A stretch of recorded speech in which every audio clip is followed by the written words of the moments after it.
and burn. Hey everybody. So tonight I'm looking to discuss 95 Bull's brand new one, and that is Canadian Nightclub.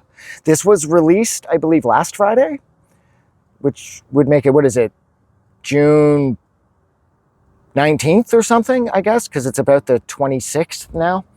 And it's funny because this record has a vibe. This record is a vibe. Their first album, their self-titled debut from a couple of years back. Fuck, now I can't remember when the first one came out. Doesn't matter, it's been out for a while. That felt more like just like a collection of songs packaged together in order to create a full length. But this record is drenched in atmosphere. The intro, the intro is like some dude named Poncho, and about some dude named Poncho, some British guy who's dealing with a really bad hangover. And this is somewhat reminiscent of what Queens of the Stone Age did on Songs for the Deaf. And he opens it up saying, all right, so we're going to play another record. And he's like, all right, so up first we have Canadian Nightclub. And he's like, that's a fucking weird name. And he's like, it's from 95 Bulls. That's another fucking weird name. And he's like, we're off to a pretty bad start here. And then the record jumps in. And what I loved about the intro and that sort of like lounge atmosphere that it creates is it also reminded me more of what The Offspring did on their 1994 breakthrough album Smash, with the dude like, ooh, I really enjoyed that one. Let's see what's next. You know, after, I think that was at the end of Something to Believe In, I think.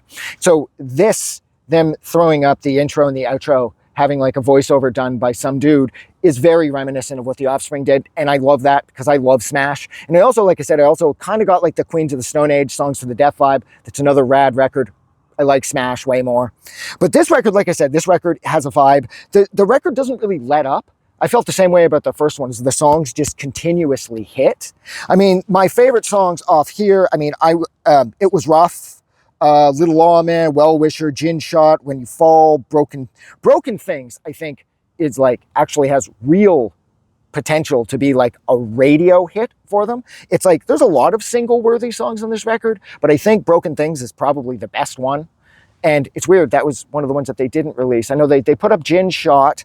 I think they posted Well Wisher too over the past couple of weeks leading up to the release of this album. Now, as a quick side note, I believe Little Lawman, Well Wisher, and When You Fall were 3 of the 4 songs. I think maybe the 4th, I can't remember. Well, anyways, they released a video on YouTube called Bull in a Flower Shop a few months back that had all these new songs that I hadn't heard. And I assumed that they were getting a new record cycle ready. And like I said, yeah, Well Wisher, Little Lawman, and When You Fall are all a part of Bull in a Flower Shop. I'll put the link in the description. It's super fun. They are unbelievable live. Emily's voice, the chick singing for them, she is like fucking unstoppable. Her voice just does not quit. This record, I don't know, it's like it has a greater sense of design. It's almost like you could argue in a way that design-wise it has more of a concept, even though this is definitely not a concept record. I don't get why they called it Canadian Nightclub either. Are they going to do like a Canada exclusive tour, I wonder, because it would be fun to see them?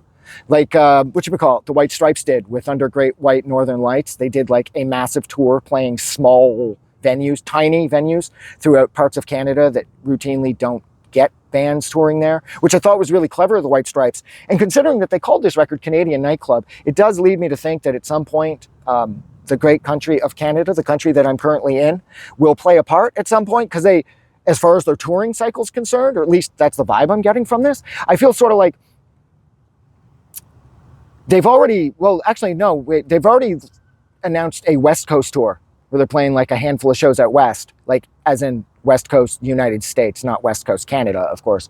So I don't know, they're bound to hit Canada. I mean, the record's called Canadian Nightclub. They have to get here. It would be super fun to see them live. Now, my only real complaint about this album is that No God is a cool song, but it just plays it too middle. It doesn't really get off the ground. It's a cool song, but it just stays very, very controlled. And then I will say, like, there's a number of shorter songs, and then given that there's an intro and an outro, so out of, I believe, the 13 songs on here, I think there's only 9, because the intro, Lovesick Hero, Feeling Small, and Poncho's Regret, the outro, they are, like I said, they're 40 seconds to a couple minutes a piece, but they're not like traditional songs. So if you subtract those, you get 9 songs on here, which there's absolutely nothing wrong with that. And the 9 songs are killer, other than I said, like No God and Feeling Small is too short. Like it's a cool idea. I like what the song is attempting to convey, but it comes and goes. I feel like if you're going to put short songs on a record from a band that already has enough punk influences, those songs should be really fast and speedy and fucking put the hammer down.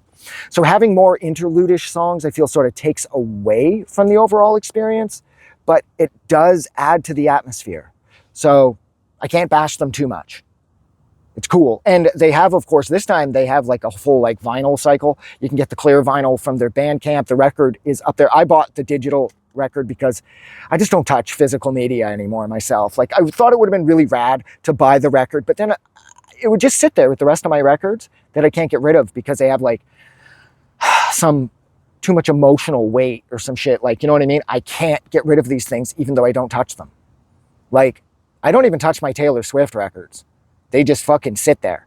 When I want to listen to Taylor, I do it digitally. And like I said, I bought this from their Bandcamp for $7 US. And it wasn't because it was cheaper. It was just because I listen to everything digitally now. I loved the artwork. I loved the vibe. What else did I want to say? Yeah, no, man. Blown Out was absolutely rad. Yeah, that was it, I think. So I think I'm going to leave it there. Yeah, so I kept this one sort of short. Again, it was rough. Little Lawman, Well Wisher, Gin Shot, When You Fall, Broken Things, In My Room, Blown Out. This record is amazing. This band, I really hope this band goes somewhere because they deserve it. Like, their songs are catchy, they're short, concise, to the point. Emily's voice is fucking unstoppable.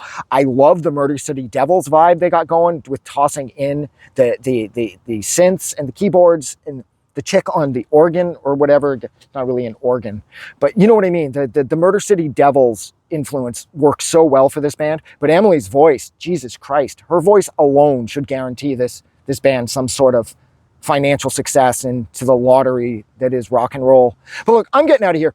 You guys are amazing. So, like always, if you like this review or you like this record, don't forget to go out and do something nice for somebody. It's simple. Hold the door, give $1 to charity the next time you're at Walmart. But remember, most importantly, never forget that the world is actually a better place because you are in it. I'm getting out of here. Have a good night.